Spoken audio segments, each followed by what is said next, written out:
वीतराग भय क्रोध मन्मया मामस्तेना बहव ज्ञान तपसा पूता मन भाव मानना. प्रस्तुत प्रसंगी प्रवचन सेवेकरता निवडलेला श्लोक श्रीमद भगवद्गीतेतल्या 4थ्या अध्यायातला 10व्या क्रमांकाचा श्लोक चिंतनासाठी घेतलेला आहे.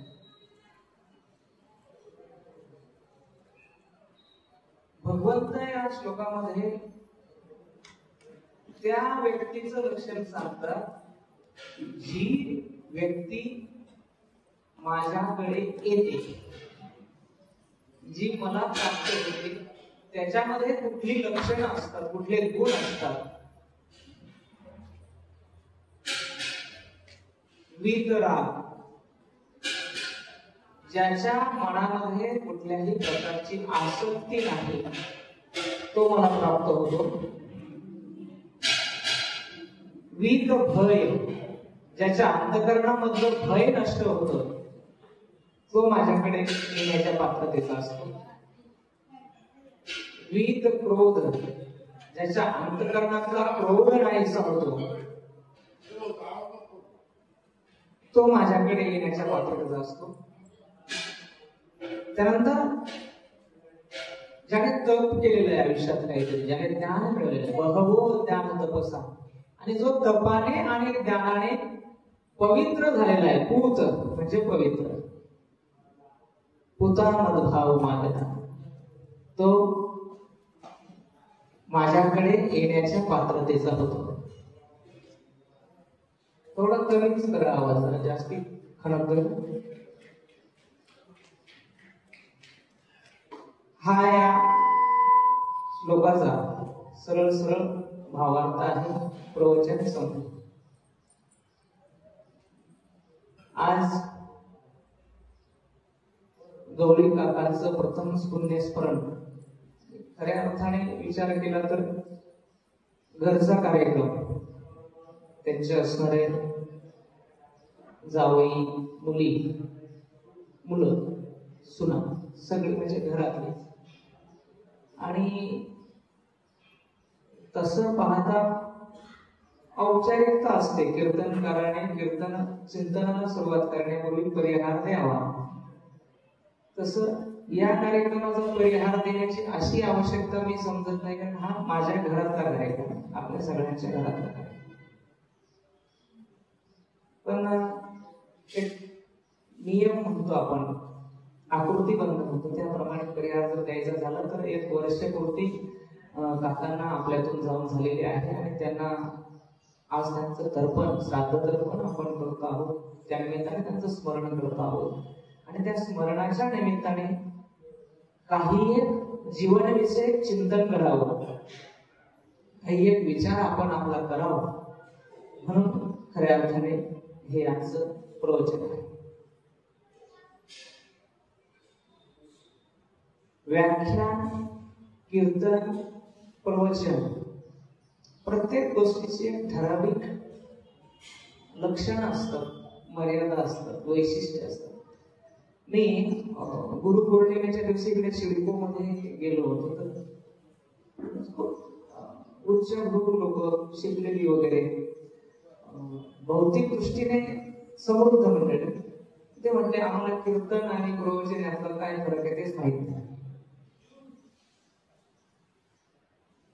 त्यांना सांगितलं कीर्तन आणि प्रवचन जर भगवंताविषयी असं तर दोन्ही कीर्तनच, परंतु त्याला काहीतरी आकृतीबंध असावा, म्हणून ज्ञानदेवे रचला पाया.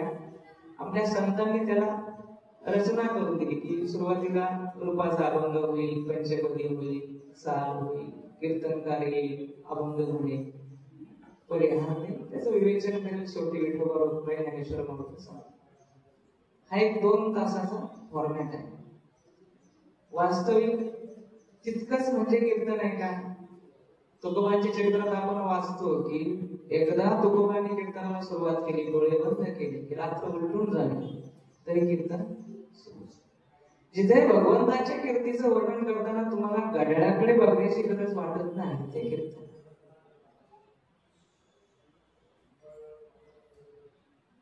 आणि आजच्या काळामध्ये म्हणजे किती गोष्टी सोप्या होत गेल्या, संतांनी सोप्या केल्या की तुम्हाला नाही रात्रभर बसता येत 2 तास बसा, 9 ते 11, 8 ते 10, 7 ते 9 जे काय शेड्यूल असेल. आणि जे 45 मिनिटं ते 1 तास एका व्यक्तीने केलं जातं ते प्रवचन असतं. ते म्हटले आम्हाला आता कळलं ह्याला प्रवचन म्हणतात. अशा प्रकारची मंडळ आहे. खर तर आद्य प्रवचन जर म्हटलं ना आपण, भगवान श्रीकृष्णाने अर्जुनाला सांगितलं. तिथे वक्ता भगवंतासारखा आहे, श्रोता अर्जुनासारखा.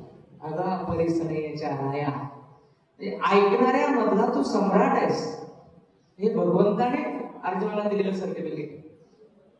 कारण आज तुमच्या माझ्याकडे जर बघितलं, ऐकून कोणाला घ्यायचं नाही, प्रत्येकाला बोलायचं. प्रत्येक जण स्वतःच्या मनातलं बाहेर काढण्याचा प्रयत्न करतो, समोरच्याला तुमचं ऐकायचं नाही, त्याला त्याचं सांगायचं. ऐकावं कसं ह्याचं पण ट्रेनिंग दिलं गेलं पाहिजे. मग ते ट्रेनिंग कुठल्याही शाळेत मिळत नाही. आणि आजकाल आपल्या घरामधला जो सोशल मीडिया आहे, संसाधन आहे, तिथे तर ऐकावं कसं हा विषय संपलेला आहे.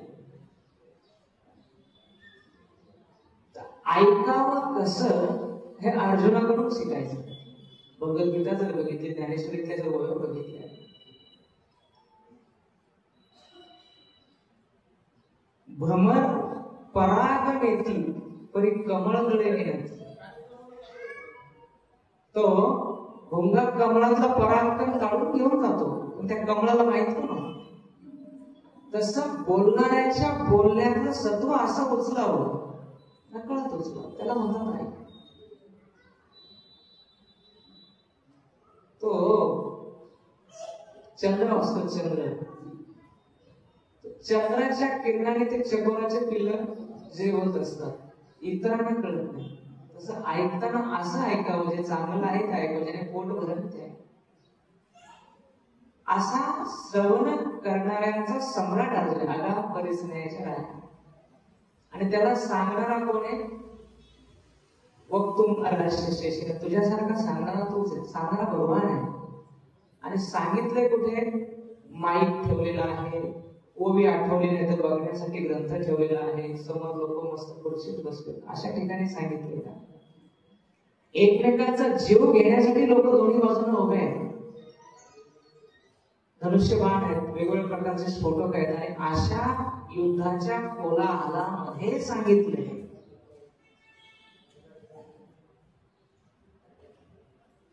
ती भगवद्गीता. माऊली 6व्या अध्यायात म्हणतात की सहजे ब्रह्मरसाचे पारणे केले अर्जुना लागी नारायणी.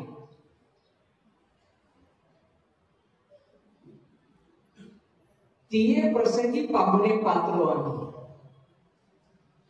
जे एखाद्याच्या घरामध्ये मस्त अशी सागर संगीत पंचपक्वानाचा जेवणाचा बेत असावा, त्यांच्याकडे कोणीतरी पाहुणे आले असं ते त्यांच्या पुरतं असतं. आणि त्यावेळी आपण धक्का होतो, त्यांच्या शेजारी आपलं पण एक ताट लावलं जातं. तसं हे जे सांगणं आहे हे अर्जुनासाठी आहे, आपल्यासाठी. पण तिथे आपण पाहुण्यासारखे नाही. माऊलींच्या कृपेने, भगवंताच्या कृपेने, व्यासांच्या कृपेने, व्यास प्रसादात ते आपल्याकडे ते किती गुह्य आहे. माऊलींनी खूप सुंदर त्या ठिकाणी सांगितलं की जे पित्याला, वसुदेवाला सांगितलं नाही, जे न संगेची पित्या वसुदेवासी, जे न संगेची माते देवकीशी, जे न संगेची बंधू बळीभद्राशी, ते गुह्य अर्जुनाशी. जे बळीराम दादाला सांगितलं नाही, जे माता देवकीला सांगितलं नाही, जे पिता वसुदेवाला सांगितलं नाही, ते सिक्रेट गुह्य. गुह्य मीन्स व्हॉट? गुह्य इज सिक्रेट. ते गुह्य अर्जुनाशी बोल, ते अर्जुनाला सांगितलं. आणि मागे मी ओळी सांगितली की सहज ब्रह्मरसाचे पाळणे केले अर्जुना लागी नाही. पंगत अर्जुनासाठी आहे. तिये प्रसंगी पाहुणे पाचलो आम्ही. ऐक्या वेळी त्या पंक्तीला आपण पाहुणे गेलो म्हणून आपल्याला जेवायला मिळालं. वसुदेवाला सांगितलं नाही, देवकीला सांगितलं नाही, बळीराम दादाला सांगितलं नाही, पण तुम्हा आम्हाला ते कळलंय. व्यास प्रसादात सुतवाने, व्यासांच्या प्रसादाने किती गुढी आहे. पुढची कविता अतिशय सुंदर आहे. देवी लक्ष्मी एवढी जवळीक परी तेही ना देखे या प्रेमाचे सुख. लक्ष्मी 24/7 24 तास भगवंताचे पाय चेपत बसलेले तिथे. तिला सुद्धा हे ज्ञान देवाने दिलेलं नाही. देवी लक्ष्मी एवढी जवळीक. लक्ष्मी इतकी जवळीक आपली भगवंताची नाहीच. सकाळ दुपार आपण जातो, समजा गावातल्या मंदिरासमोर जात असो, गाडी चालवता चालवता, बाकी काय घेते नाही. लक्ष्मी 24 तास पायच्या पीठ बसली. तिला सांगितलं नाही, आपण असं करणारा देव सांगेल. पण ही माऊलींची कृपा आहे. तिथे आपण आयत्या वेळी पोहोचलो म्हणून ते आपल्याला मिळालं. संताधिकांची आशा वाढवल्या होत्या किरगोवर त्याही येणे माने निशाण येतीची. तुम्ही संताधिक संत किती मोठे महान संत होऊन गेले. त्या संतांना सुद्धा जे प्राप्त झालं नाही ते अर्जुनाला दिलं. जे कृष्ण स्नेहाचे बीज, भगवंताच्या प्रेमाचं पीक येते, तो अर्जुन सोंगणी करतोय. आणि ते आयतं खळत आलेलं आपल्या पदरात येत आहे. माऊली म्हणजे ज्ञानेश्वरीतलं काहीही जरी कळलं नाही तरी माऊलींनी जी गीतेची थोरवी वर्णन केलेली आहे किंवा जे आपल्या गुरुचं महात्म्य वर्णन केलेलं आहे ते जरी वाचलं तरी माणसाचं आयुष्य सुखी इतकं सुंदर आहे. आणि त्या असणाऱ्या काही श्लोकांमध्ये ना, गीता भागवत करीती श्रवण अखंड चिंतन विठोबाचे. पण मग गीता श्रवण करायची म्हणजे त्यातलं काय श्रवण करायचं? त्यातलं असं श्रवण करायचं की जे ऐकल्यानंतर आपल्या जीवनाचा ट्रॅक सरळ होईल.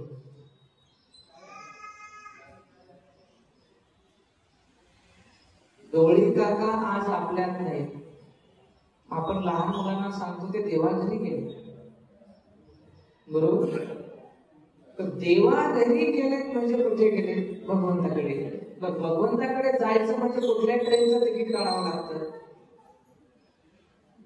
देवाकडे जायचं म्हणजे असं आहे का तिथे एसी चेअर कार शयनयान किंवा विमानाचं म्हटलं तरी इकॉनॉमी बिझनेस क्लास असं काही आहे का?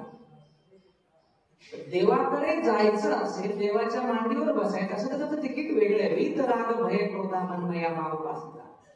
त्याच्या मनातली आसक्ती गेली पाहिजे, त्याच्या मनातली भीती गेली पाहिजे, त्याच्या मनातला राग द्वेष क्रोध गेला पाहिजे आणि तो मनमय झाला पाहिजे, भगवत स्वरूप झाला पाहिजे. आणि त्याने फक्त माझाच आश्रय घेतला पाहिजे, त्याने ज्ञानही मिळवलं पाहिजे, त्याने तप केलं पाहिजे. तर तो पवित्र होतो आणि तो पवित्र झाला तर तो माझ्याकडे येतो. लहान बाळ एकदम गोंडस पण असं गटारात खेळताना ते पूर्ण भरलंय चिखलात, आपण त्याला लगेच उचलून कडेवर घेतो का? नाही, पांढरा शर्ट खराब होईल, अगोदर धुवून नये. पण ते काय काय धुवायचं आणि कसं आपण आपलं जीवन स्वच्छ करायचं याचं मार्गदर्शन या श्लोकामध्ये आहे. संस्कृतामध्ये हा राग जो शब्द आहे, वीत राग, आपल्याकडे राग म्हणजे राग येणे या अर्थाने आपण वापरतो. तर संस्कृतात त्याला क्रोध शब्द आहे. राग म्हणजे आसक्ती. म्हणजे मी प्रवचनाला बसलो तर मला काय मिळेल ह्याचा विचार करून जे काम केलं ते आसक्तीपूर्ण केलेलं काम. मग जो काहीतरी मिळेल ह्याचाच विचार करून कुठलंही काम करतो तो देवाकडे जाऊ शकतो का? साधा प्रश्न. मला काहीतरी मिळालं तरच मी काम करेन असं म्हणणारा देवाकडे जाऊ शकत नाही.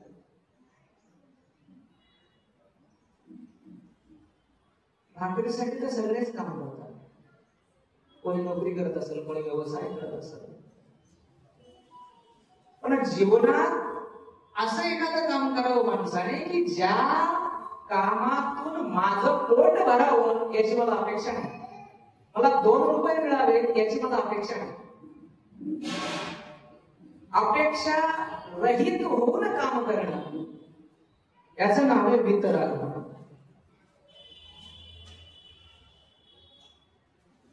अपेक्षा ठेवून काम करणं याला म्हणतात मजुरी करणं. आणि तुम्ही मजुरी केली मालक खुश नाही होत, कारण तेवढ्या वेळेचे तो पैसे देत असत. पण त्याच्या व्यतिरिक्त जर तुम्ही म्हटलं थांबा मला मी तुमच्या मुलाला शाळेतून घेऊन येतो, त्याला शाळेत सोडतो, तो खुश होईल. चांगला बोलणं आहे. साधं उदाहरण सांगतो आपल्या रोजच्या जीवनामधलं. घरात सकाळी संध्याकाळी, कोणाच्या घरी सकाळी येत असेल, कोणाच्या घरी संध्याकाळी, कोणाच्या घरी दोन्ही वेळेत असेल, दूधवाला येतो. दूधवाला आणि दूधवाला अर्धा लिटर 1 लिटर जे काय असेल ते माप तेवढं दूध आपल्याला देतो. तेवढं दूध तो आपल्याला, त्याने तेवढं दिलं तर आपण त्याला पैसे देतो, आपल्याला मजा नाही. पण जर समजा त्याने अर्धा लिटर तुमच्या पातेल्यात घातलं आणि वरून 2 चमचे घातलं तर आपण म्हणतो दूधवाले मामाला सांगले. बरोबर. वितराग होणं म्हणजे तसं होणं.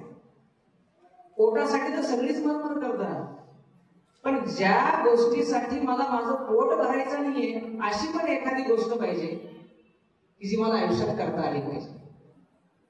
अशी केली तर देवाला आपण आवडतो. दिव्य होणं म्हणजे दैवी होणं. आणि देव कसे असतात आपण वाचतो ना ग्रंथांमध्ये, त्यांना भूक लागत नाही, ते म्हातारी होत नाही, त्यांना तहान लागत नाही. याचा अर्थ काय? त्यांना खरंच भूक लागत नसेल तर त्याचा अर्थ तसा आहे. त्याचा अर्थ असा आहे की केवळ पोटासाठी ते धावतो. आणि जो फक्त पोटासाठीच धावतो त्याच्यातच कुत्र्यात बदल नाही. कुत्रा पण कशासाठी धावतो? आयुष्यभर भरतं का?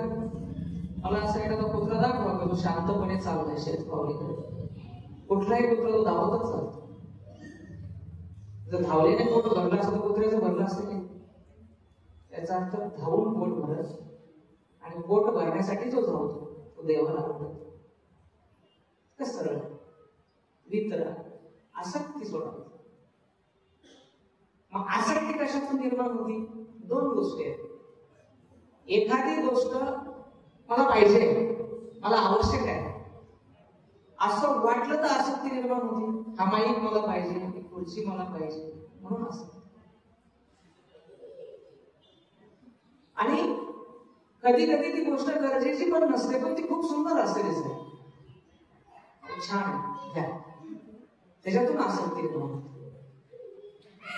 सगळ्यांच्या परिचयाचं उदाहरण सांगतो. आपण टीव्हीला फोनला जाहिराती बघतो. जाहिराती त्याच्या कित्येक गोष्टी अशा असतात ज्या जाहिरात नाही पाहिजे तर आपल्याला घ्यायचे नसतात. म्हणजे त्या आपल्या गरजेच्या, पण ते जाहिरातीवाला असं व्यवस्थित करून दाखवतात आणि तुमच्या मेंदूवर ठसवतात की आपल्याला वाटतं अरे हे घेतलं पाहिजे, आपण ते घेऊन टाकू. म्हणजे हे त्याच्या प्रेझेंटेशनचं यश आहे.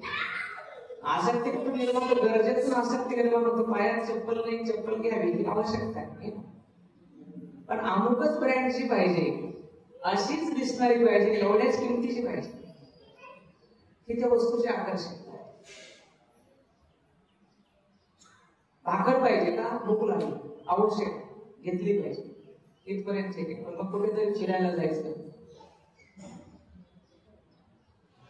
बरेचसे लोक पूर्वी नव्हतं इतकं, पण आता जनरली बऱ्यापैकी ट्रेंड आहे फिरायला जाण्याचा. कोणी शिमल्याला जाईल, कोणी कुलू मनालीला जाईल, कोणी तिकडे लडाखला वगैरे जाईल, काही काही स्वित्झर्लंडला जातात. ज्याच्या त्याच्या खिशावर अवलंबून आहे, कोणाचा खिसा किती गरम आहे त्या पद्धतीने लोक जातात. पण तिथं गेल्यानंतर मी स्वित्झर्लंडला गेलोय हे थेटे काकांना कळावं. मग मी ते बघायचं सोडतो आणि फोटो काढतो. प्रकाश भाऊ फोटो काढला फोटो ठेवा स्टेटस बरोबर. बरं हे कळावं मला थेटे काकांना. 200 लोकांनी स्टेटस बघितलं पण थेटे काकांनीच नाही बघितलंच नाही. तर स्वित्झर्लंडचा आनंद राहतो. आसक्तीच्या लेवल्स आहेत माणसाचे. गेला कशाला फिरायला तिथं रील काढतो असतो. काढावे नाही असं नाही पण ते स्वतःच्या आनंदासाठी असावे. पण आज आपण ज्या काही गोष्टी करतो ते मला सांगा स्वतःच्या आनंदासाठी आहेत का जगाला दाखवण्यासाठी? बरोबर जगाला दाखवण्यासाठी. तर कशाला लोकांनी स्टेटस ठेवले असते? एकाला बड्डेला बायकोला एकाने नेकलेस घेतला तो गळ्यातला काय असतो चपल्या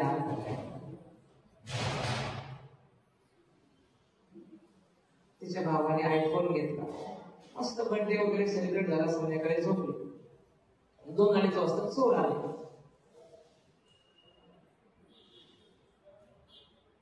तो म्हणे नेकलेस दे. ती म्हटली कुठे? नेकलेस नाही माझ्याकडे. तो म्हटला बघायचं स्टेटसला ठेवलाय ते नवऱ्याने दिलेलं. तिने दिला नेकलेस. तो म्हटला आता आयफोन पण दे. तुला आयफोन नाही मग मगाशी स्टेटसला होतो. लक्षात आलं का? ज्या गोष्टीची आवश्यकता नाही तरी आसक्ती आहे का? कारण मला कोणीतरी मोठं म्हणावं ह्याच्याकडे आयफोन आहे याला अमुक गिफ्ट मिळालं किंवा हा इकडे खेळायला गेला.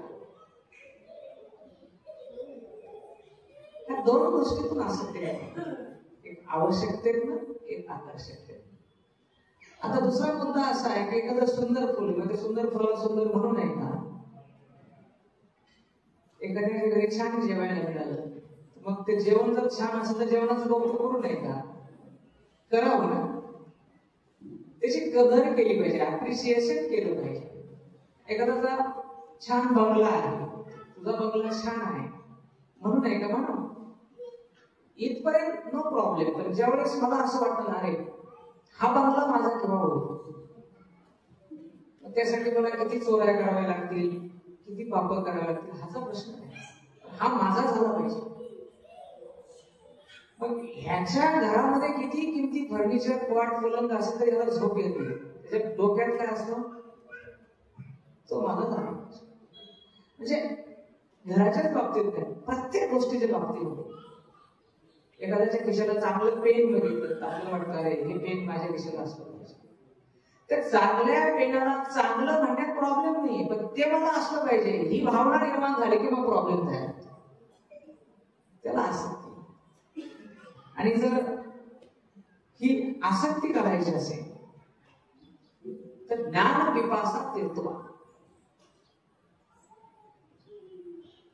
बऱ्याच वेळा धावणाऱ्या लोकांना आपण म्हणतो अरे आठवड्यातून 1 तास असतो जरा येत जा प्रवचन. खूप काम असतं. बरं काम असतं काय काम असतं? पोटासाठी करावं लागतं. तुझं पोट किती असेल एवढं जे भरतच नाही 24 तास काम करून. विषय असा आहे माझं पोट भरणारा मी आहे का तो आहे? बरोबर.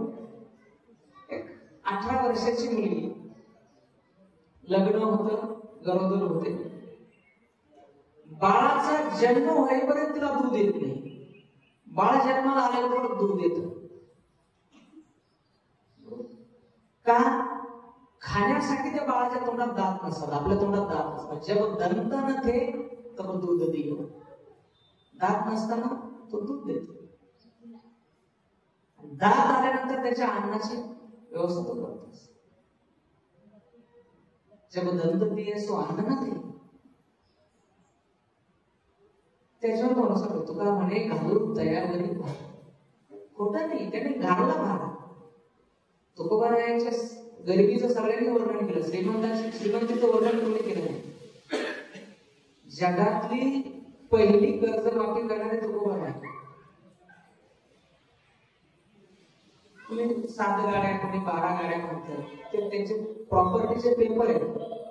जेवढं लोकांना लोन दिलं होतं ना, त्या लोनच्या नोंदी आहेत, त्या नोंदी 12 गाड्या आहेत. एका दप्तरामध्ये गडबड्यामध्ये असे गडबडे इंद्रायणी घेऊन बुडवले. त्यांनी नाही विचार केला का माझा पोट भरायचं नाही.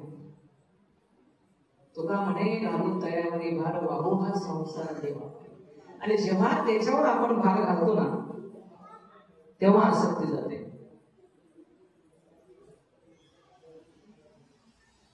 मी तुम्हाला म्हणायचं आसक्ती सोडा,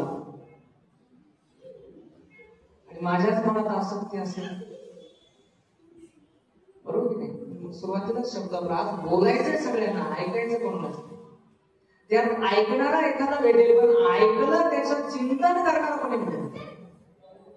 हे मी ऐकलंय बाबा, ह्यातलं माझ्या जीवनाला उन्नत करण्यासाठी काय उपयोग आहे ह्याचं चिंतन कोणीच करत नाही. तिथे प्रॉब्लेम. साधा विचार करा, जेव्हा आपल्याला दात नव्हते तेव्हा दूध होतं. बरं, अशी एखादी गोष्ट झाली का कितीही जगातला गरीब माणूस असतो, उपाशी झोपत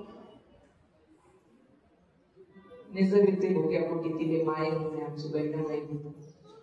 म्हणून तर कोणाला उपाशी झोपत. म्हणून हे मला मिळालंच पाहिजे. हा चकार जेव्हा लागतो ना, तेव्हा जीवनातली शांती खलास होते. आणि ज्याची जीवनात शांती देतो भगवंताकडे जा. वितराग, भय. तुमच्या आमच्या जीवनामध्ये प्रत्येकाच्या अंतर्गत भीती आहे, भय. भीती जोपर्यंत जात नाही तोपर्यंत आपण भगवंताच्या मांडीवर जाऊन बसू शकत नाही. सगळ्यात मोठी भीती लोक काय म्हणतात, सबसे बडा रोग क्या कहेंगे. आणि मग ते लोक बावळट सारखं वागत असेल तरी आपण त्यांना फॉलो करत राहतो. लोक चुकीचं वागत असतील तरी आपण त्यांना फॉलो करत राहतो. का? त्यांनी मला नावं ठेवू नये, लोकांनी मला वाईट म्हणू नये. भगवान श्रीकृष्णाच्या जीवनाचा विचार केला तर सगळी लोक गतानुगतिकपणे इंद्राची पूजा करत होती.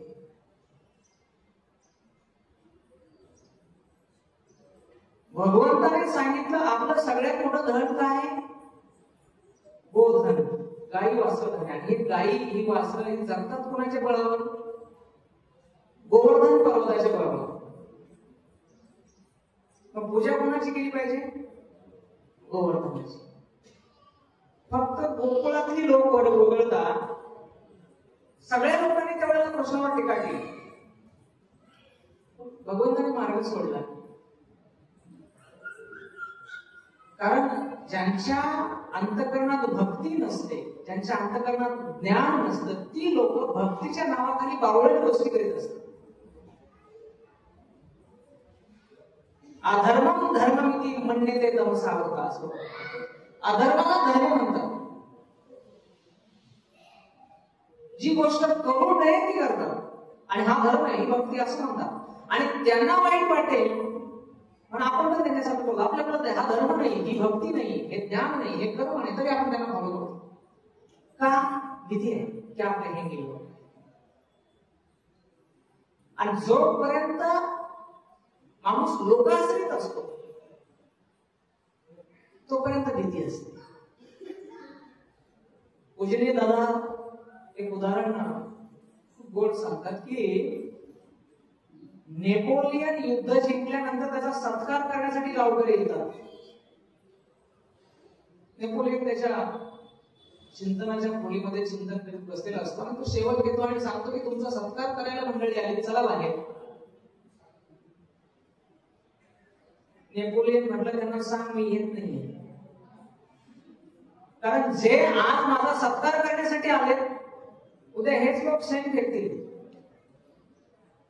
नेपोलियनच्या दुर्दैवाने झालंय तसंच. नेपोलियनला शेवटी एका निर्जन बेटावर तुरुंगात पडून मरावं लागलं. जे लोक सत्कार करायला येत होते त्याच लोकांनी त्याला तुरुंगात टाकलं. म्हणजे जी लोक तुम्हाला आज चांगलं म्हणतात ती उद्या तुम्हाला वाईट म्हणतीलच याची गॅरंटी. जोपर्यंत लोकांचा स्वार्थ आहे तोपर्यंत ते गाढवाला गोपाळ सेठ म्हणतील. आणि एकदा त्यांचा स्वार्थ सिद्ध झाला तुमच्याकडे ढुंकूनही बघणार. पण लोक काय म्हणतील ह्या भीतीचा विचार करू. आपल्याकडे म्हण आहे, लोक घोड्यावरही बसू देत नाही, पायी चालू देत. आणि माणसाला सगळ्यात मोठी भीती लोकांची असते, ती भीती गेली पाहिजे. दुसरी भीती माणसाला जीविकेची भीती असते. माझं पोट भरेल की नाही, माझं भरलं, माझ्या पोरांचं भरेल की नाही, नातवाचं भरेल की नाही, पण तुझं भरेल. अरे काय गरज आहे, चोच दिली त्याला चारा देणार तो आहे. त्यानंतर एखादी गोष्ट प्राप्त झाली ती टिकेल का नाही याची भीती असते. संयोग वियोगात दुःख. सुंदर पत्नी मिळाली, आनंद होतो, पण ही पत्नी किती दिवस राहील याची भीती असते. खूप पैसे मिळाले, तू पैसे किती दिवस टिकतील याची भीती असते. पण एकदा ती भीती गेली की तुम्ही भगवंताकडे जाऊ लागता. अभयम सत्व संस्कृती ज्ञान योग व्यवस्थित जे गुण सांगितले ना, दैवी गुण भगवंत, तर पहिला गुण अभय. भीती गेल्याशिवाय भक्ती करू शकत नाही माणूस. माझं भजन समोरच्याला आवडेल की नाही याची भीती जोपर्यंत माझ्या अंतःकरणात आहे तोपर्यंत माझं भजन देवाला आवडेल. समोरच्याला आवडेल नाही आवडतो त्याचा प्रश्न आहे, त्याला आवडलं पाहिजे, माझं भजन द्यायचं. प्रवचन, प्रभूचं वचन सांगायचं, प्रभूसाठी वचन सांगायचं आणि प्रभूने जे सांगितलं ते सांगायचं म्हणायचं प्रवचन. समोरच्याला आवडू ना आवडू. आणि जोपर्यंत समोरच्याचा आवडीचा विचार करून प्रवचन केलं जातं तोपर्यंत तो कितीही मोठा कीर्तनकार असेल देवाजवळ जाऊ शकत नाही. आणि समाज विचार शून्य आहे. आजच्या काळात कीर्तनकार मोठा बोलतात, ज्याच्या व्हिडिओला जास्ती व्ह्यूज आहेत तो, आणि ज्याचं पाकिट किंवा जो पाकिटासाठी भांडणं. शाळा कोणती भारी आहे, ज्याची फी, साडी कोणती भारी आहे, त्याची किंमत, मोबाईल कोणता भारी आहे. भावळटपणा आहे हा. फोनचं काय काम आहे, सोशल मीडियाचे तुमचे 2-4 व्हिडिओ फोन लावून कॅमेरा फोटो का, कुठल्याही फोनने निघतंय ना, याची किंमत जास्ती म्हणून हा भारी. कीर्तनाचा उद्देश काय, कीर्तनाचे नटनाचे नाशिले व्यवसाय करायचे, म्हणजे नावच नाही बापाच्या आईशी. तुमच्या अंतःकरणात त्या पापाची निवृत्ती करणं आणि तुमची वृत्ती भगवत समोर करणं, हा जो करत असतो तो कीर्तन. त्यात लहान मोठा हा काय प्रश्न आहे, बरोबर.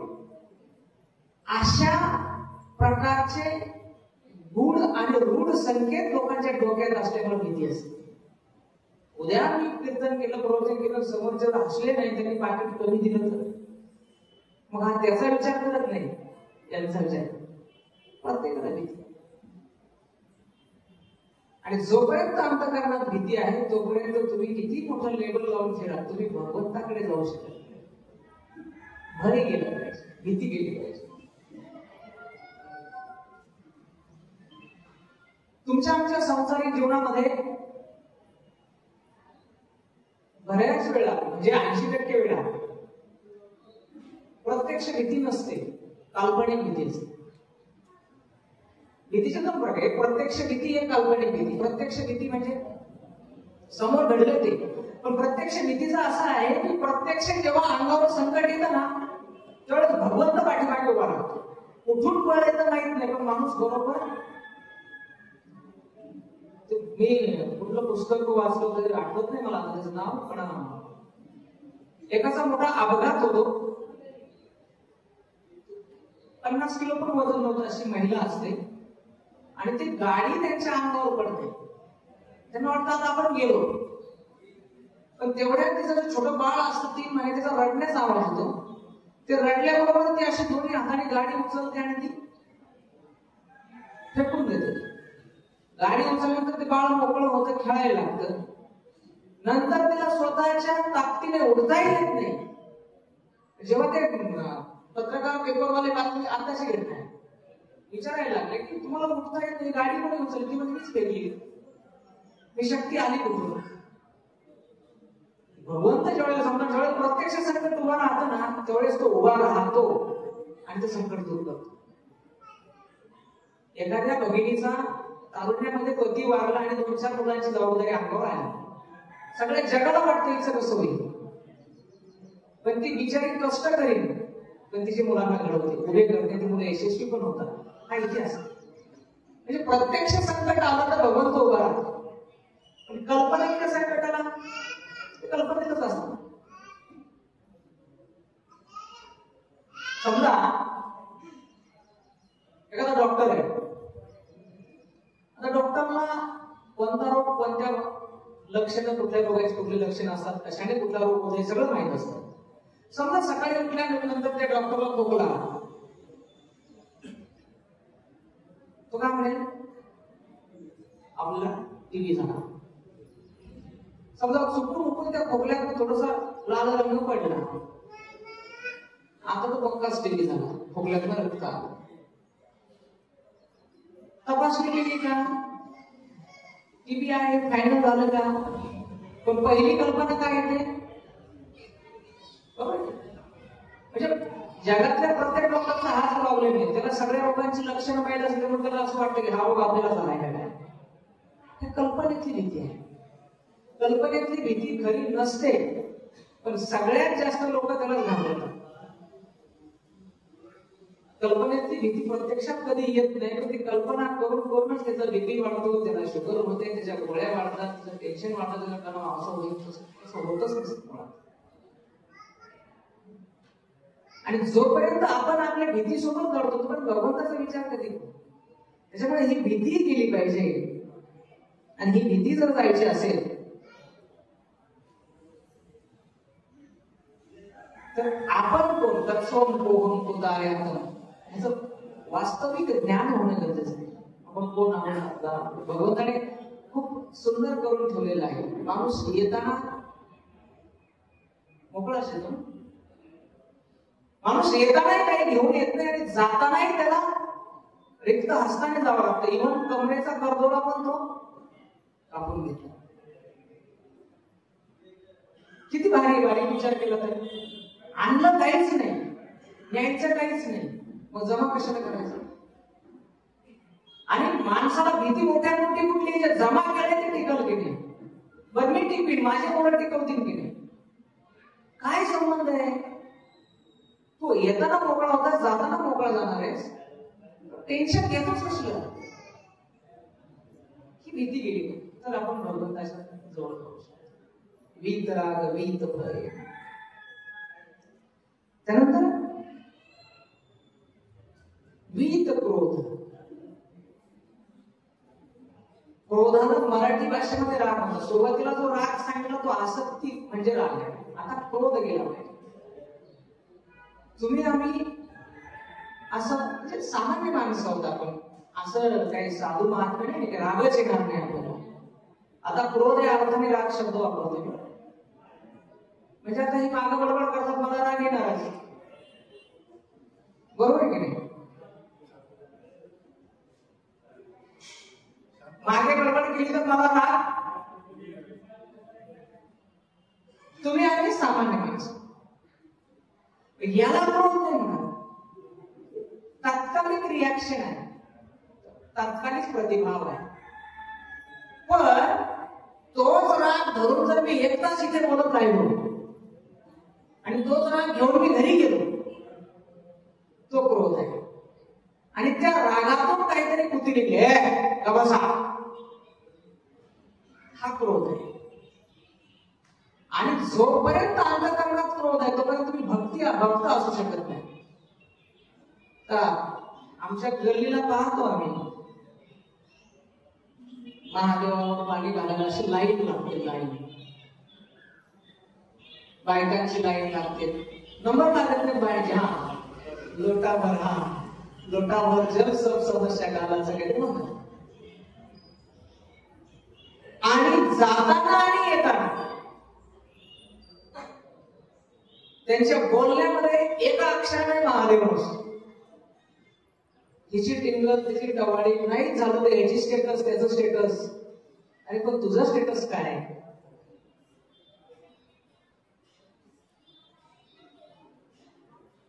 कसा देव व्हावे? बरं त्यातनं समजा एखाद्याविषयी काही बोलली आणि ती दुसरीला सांगितलं, तुझा पारा एवढा चढतो की पार लगेच घमरी तुम्ही एकमेकांच्या जिना जाण्यापर्यंत करतात. तू अशीच बोल, काय घेणं नाही का? राग मनात धरला, साठला, वाढला, रिॲक्शन झाली, मन गढूळ झालं. गढूळ पाणी चांगला जातीवंत बैल असेल, गाय असेल, पीत नाही बरं का. आमच्या घरी एक गाय आहे, दुसऱ्या गायचं उष्ट पाणी पीत नाही. ते पाणी ओतून द्यावं लागतं, ती बादली धुवून आणावं लागतं, तुला दुसरं पाणी द्यावं लागतं, तेव्हा ती पीत. तुझ्या क्रोधामुळे, रागामुळे तुमचं मन जर गढूळ झालं, तेव्हा घेईल. राग आलाच पाहिजे, राग आलाच पाहिजे, पण तो जितक्या तिथे आणि तेवढ्या पुरतं असला पाहिजे. असे काही महात्मे आपल्याला भेटतात. मी माझ्या भावासोबत 10 वर्ष झाले बोलत नाही. 10 वर्ष झालं. तू जर तुझ्या भावासोबत 10 वर्ष झालं बोलत नाही आणि मित्राचं स्टेटस ठेवतो, भावासारखा मित्र, तुझ्या भावासोबत तू 10 वर्ष बोलू शकत नाही, याचा अर्थ काय की काहीतरी घडलं असेल, एखादा शब्द हा त्याला बोलला असेल किंवा तो त्याला बोलला असेल, काहीतरी झालं असेल. भांड्याला भांडं आपण म्हणतो ना, घरामध्ये लागतच. पण ती गोष्ट किती वर्ष धरली तू? 10 वर्ष. तुम्ही बघा ना, एखादी जखम जर अशी चिरून त्यात पू होतो, तो पू विचारायचा तो तुझ्या अंतकरणात झाला. जोपर्यंत अंतकरण शुद्ध नाही तोपर्यंत त्याच्याकडे जात नाही, भगवंताकडे जात. काही कार्यकर्ते असे असतात, बायकोसोबत भांडण झालं तरी वर्ष बोलत नाही. एका घरात राहतात, एकत्र जेवतात, एकत्र बसतात, एकत्र उठतात,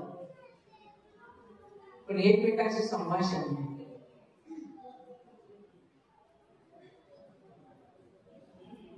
हा राग जर साठत गेला तर वृत्ती खराब होते, मन अशुद्ध होते.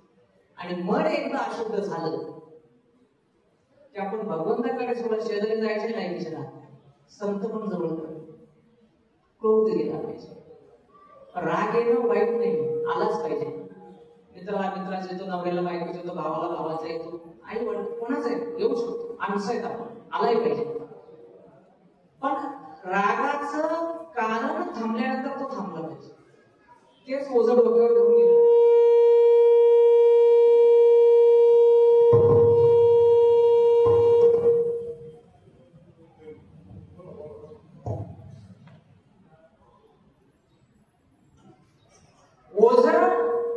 डोक्यावर घेऊन जर चालायचं म्हटलं तर तुमचा स्पीड कमी होतो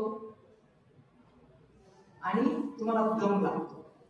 ज्यावेळेस संसारातला राग, संसारातलं दुःख असे डोक्यावर घेऊन आपण देवाकडे जाऊ, त्यावेळेला देवाकडे जाण्याला तुमचा स्पीड कमी होणार आणि देवाकडे जाताना तुम्हाला त्रास होणार.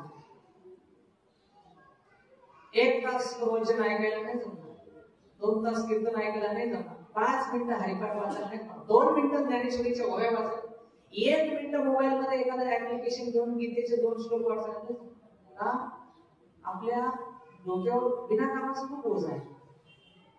आता मला आठवतं, समजा ही समोरची मंडळी चर्चा करतात, ही चर्चा का ब्रह्मज्ञानाची आहे का स्वतःची आहे का? तिसऱ्याच कोणाचं तरी धूत असणार ना आपण, आणि दुसऱ्याचं धुणं जोपर्यंत आपण धुतो त्याने आपण फुकट दमतो. कशाला दमायचंय? घरच्या भाकरी खाऊन, बरोबर आहे की नाही?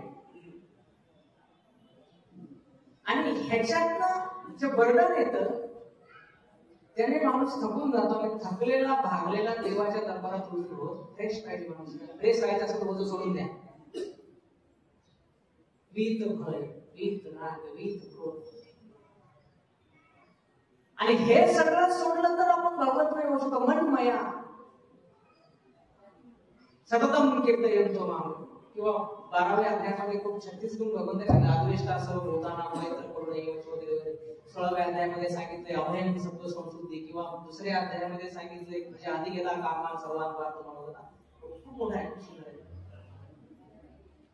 ह्या सगळ्या क्वालिटीज केव्हा डेव्हलप होतील? जेव्हा माझी आसक्ती जाईल, जेव्हा माझं भीती जाईल, जेव्हा माझ्या अंतःकरणाला क्रोध जाईल, राग जाईल,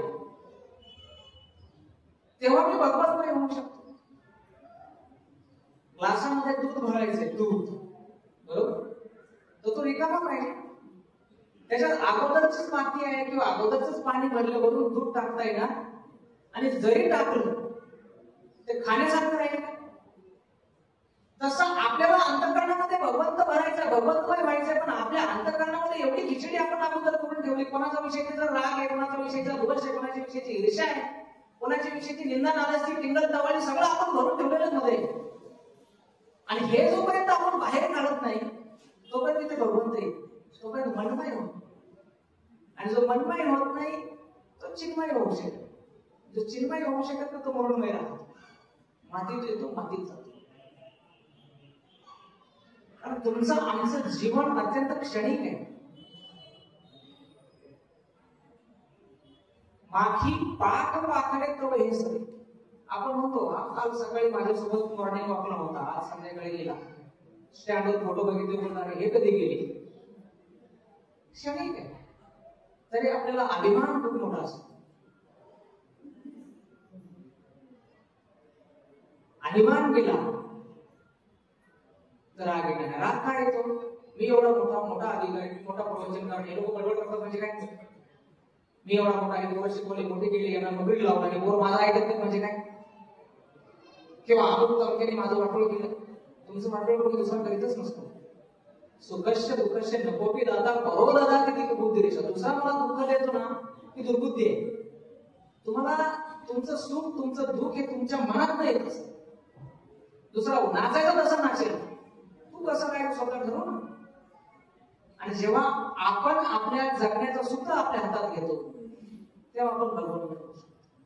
आणि एकदा भगवंतमय झालो की मान उपासिता भगवंताचाच आश्रय, दुसरा कोणाचा आश्रय नाही. आपण कपडे घेताना सुद्धा दुसऱ्याला कसे वाटतील मित्राला विचारून घेतो, अरे हा शर्ट चांगला दिसेल का रे, हा रंग चांगला दिसेल का रे. बायको साडी घ्यायला जाताना तिच्या मैत्रिणीला घेऊन जाते, तिला जी आवडलेली असे ती घेत नाही, तिच्या मैत्रीण सांगते ही चांगली दिसेल का ती घेते. ती एकदम म्हणजे जाहिरातीतले जोकर सारखे असते. दुसऱ्यांचा आश्रय घेऊन जर चॉईस करायला गेलं तर तुमची चॉईस चुकणारच. कारण तुमची आवड ही फक्त तुम्ही जाणू शकता, तुमची आवश्यकता ही फक्त तुम्ही जाणू शकता. माणसाला फक्त आश्रय एका भगवंताचा असतो. आणि तो भगवंताचा आश्रय ज्याला आहे तो जगात कुणाला घाबरत नाही.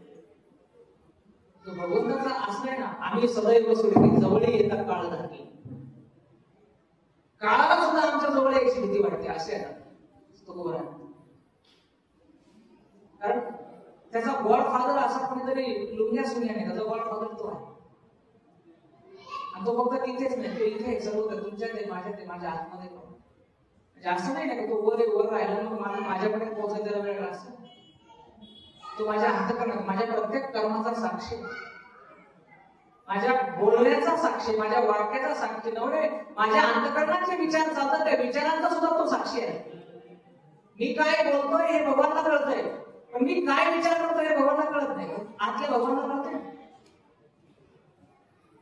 म्हणून आश्रय करताना अवलंबून राहताना कोणावर अवलंबून राहावं, ज्याचा आश्रय केल्याने आपल्या जीवनाचं कल्याण होईल आणि आपल्या जीवनातली सगळी चिंता, सगळी दुःख, सगळं टेन्शन नष्ट होईल. त्याचा आश्रय करा.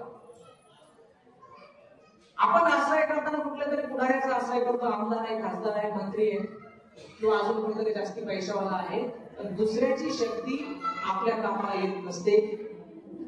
आपला आपण करावा विचार, त्यासाठी ज्ञान होणं गरजेचं असतं. बहो ज्ञान तपसा, ज्ञान मिळालं पाहिजे.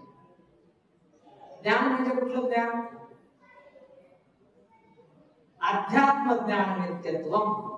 अध्यात्म म्हणजे काय? मग आता अध्यात्म म्हणजे टिळा माळ असं. आधी आत्मा म्हणजे मी, आधी म्हणजे पहिल्यांदा स्वतःचा विचार करायचा, त्याला अध्यात्म म्हणतात.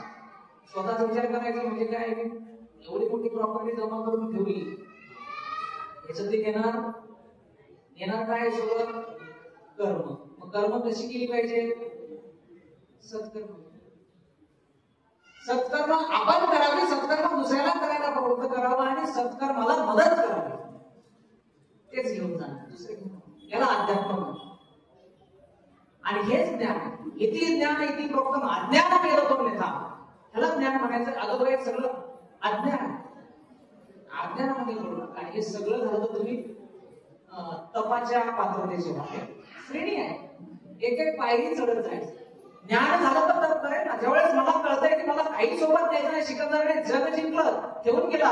रावणाने आखी सोन्याची लंका होती, ठेवून गेला. किती राजे होऊन गेले, समुद्रगुप्ताने 99 अश्वमेध यज्ञ केले, ठेवून गेले. किमान त्यांचं नाव तरी राहिलं, माझं नाव तरी राहील हा प्रश्न आहे. तुम्ही काहीतरी तप केलं पाहिजे. तप म्हणजे काय?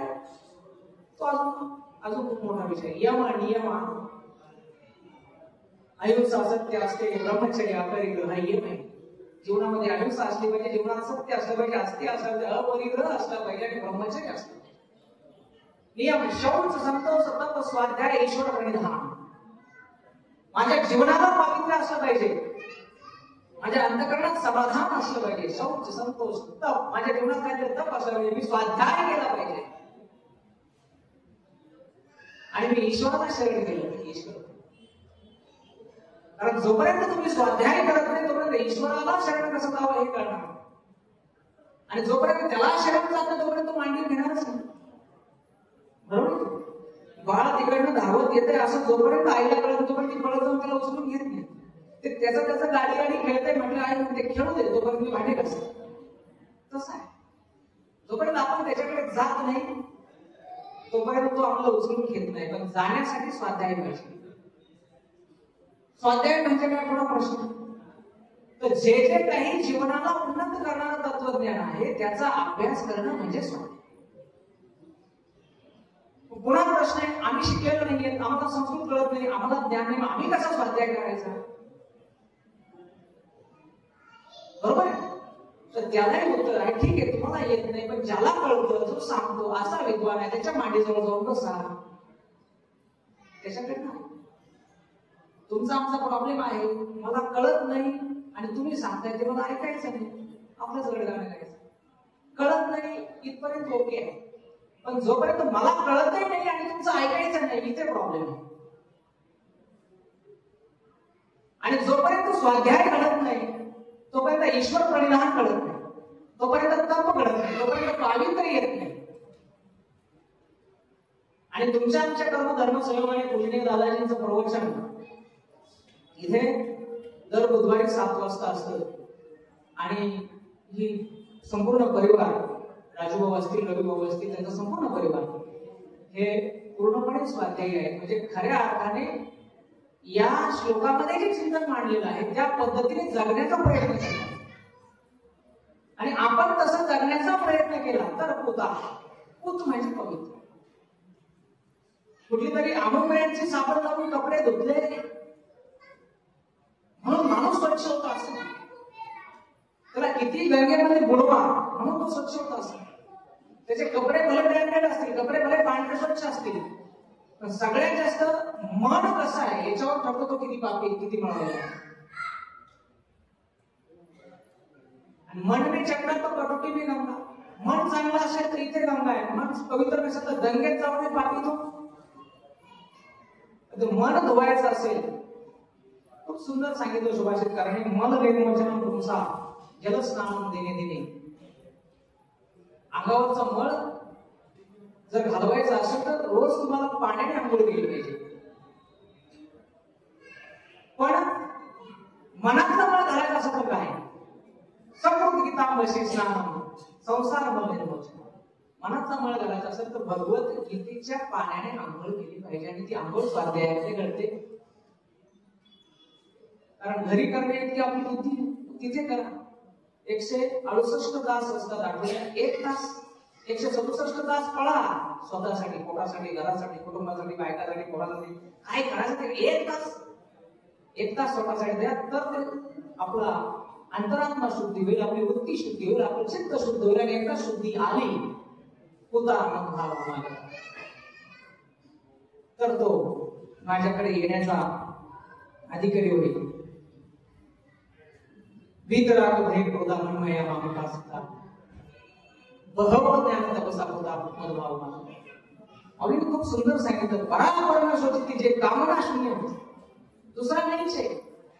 तो द्वेष नाही, राग नाही, कामना शून्य होती. मनात कामनाच नाही, इच्छाच नाही कुठली. आहे ते ओके, अर्धी भाकर मिळाली ओके, एक मिळाली ओके, 5 मिळाले ओके, गुलाबजाम मिळाला ओके, नाही मिळाला ओके, ऑल इज वेल. ही जी भावना आहे कामना शून्य. त्यानंतर एक सुंदर दृष्टांत मागून सांगे पितळेची गंध गाळीकर जे पिटली होय निशे ते सुवर्ण काय आणि जोड जायचे. पितळ जर साफ केलं, सामाने ते सोन्यासारखं चमकायला लागलं तर दिसतं ना सोन्यासारखं, गोल्डन. आजकाल बघा ते बऱ्यापैकी निघाले दागिने. 1 ग्रॅम 1 ग्रॅम घ्यायचं आणि ते निर्वायचं लग्नामध्ये. कोणाला कळत नाही 1 ग्रॅम आहे म्हणून. म्हणजे ज्यांनी घेतलं त्यांना कळत असतं की 1 ग्रॅम आहे, बाकीच्यांना काय कळत. ते सुवर्ण काय आणि जोड जाय. कशाला सोन्याची गरज आहे? हाही ते आपलं जीवन शुद्ध.